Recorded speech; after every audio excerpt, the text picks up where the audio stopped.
Ekereziya Katolika okwetolola ensi yonna olunaku lwa leero ekeredde mu kitambiro kya misa ekikulembeddemu ekisiibo eky'omwaka 2026 ekigenda okumanya ddala ennaku 40 ng'abagoberezi ba Kristo bali mu kwenenya n'okusiiba ebintu eby'enjawulo. Wano mu Kampala amasinzizo agasinga obungi zigenza okwera saa 12 nga misa zitandise okukwajja.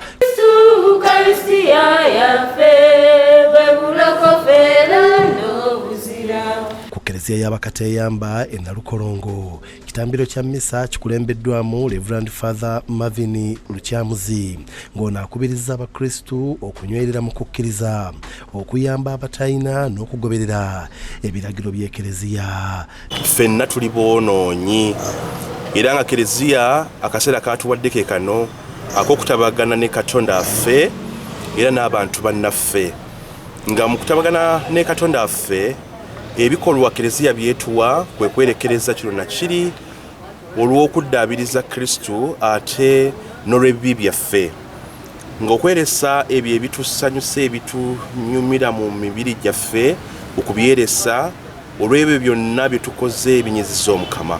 Misa ejjumbiddwa era abantu babadde bangi ddala nga twogeddeko naamu ne batubuulira ekigendererwa ky'okusiiba n'abako n'obubaka babakubiriza bannaabwe. Kino kyentanze olunaku nze neebaza Katonda okuba nti nkituuseeko.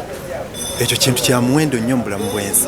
Nga wossa omukka buli lunaku olina okwebaza. Kati ekisiibo kino mutuufu gwe mwaka okuva mu kisiibo ekiwedde okutuuka mu gwaleero. Nkubiriza abantu olina okusiiba kuba ly'etteeka ly'Ekereziya. Nkisookera ddala njagala okubategeeza munnange wadde tudduka twekweka naye atukulembera ye Mukama Katonda, so mu mbeera yenna tujja mwetaaga kubanga tufuna okusoomoozebwa myaka gyaffe egy'ekivubuka, tufuna okukemebwa, so kirungi nnyo okwezza obujja nga tukozesa ekisiibo kino, kirungi nnyo okukoowoola Mukama Katonda. Tubakubiriza kwegayirira ennyo n'okusiiba n'okukola ebikolwa ebyekisa amakulu g'ekisiibo kino ddala omwaka guno, n'okwenenya n'okwetonda ddala obudde buno nga twakava mu budde obw'okulonda abantu emitima gyadde gyamenyese nnyo.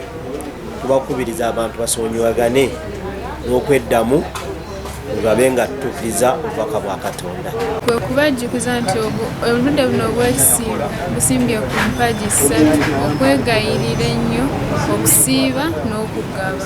Ku Kereziya ya St. Stephen Catholic Church e Kanyanya misa ekulembeddwamu Reverend Father Richard Serugo amyuka mwala bukulu w'ekifo kino, ono okusinga asimbye ku mpagi 3 omuli okuyamba abatayina, okwegayirira n'okukola ebikolwa eby'Ekereziya.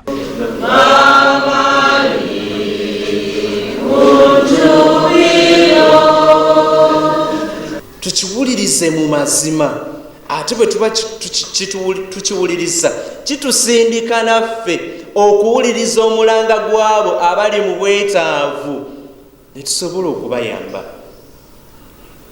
Bangi bali eyo bakaaba, ebiwoggana bingi, naye bwe tutuula ne tuwuliriza ekigambo kya Katonda kitukwatako ne kitusindika tuwulirize naffe omulanga gw'abo abali mu kubonaabona.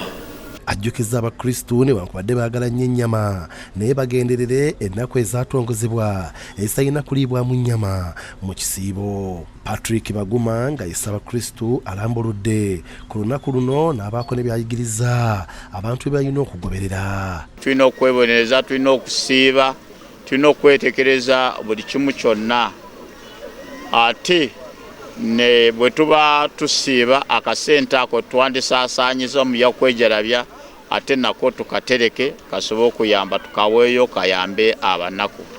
Nga nze mu kisiibo kino n'okwebulirira nja kwongera okubiriza abakristu ti ate si kisiibo kyokka naye nga n'ekisiibo ne bwe kiba kiwedde tusigale nga tweyisa bulungi ng'Omukama bw'atusaba okweyisa. Nze William Buyondo ne David Tamale ku Rabukedde TV.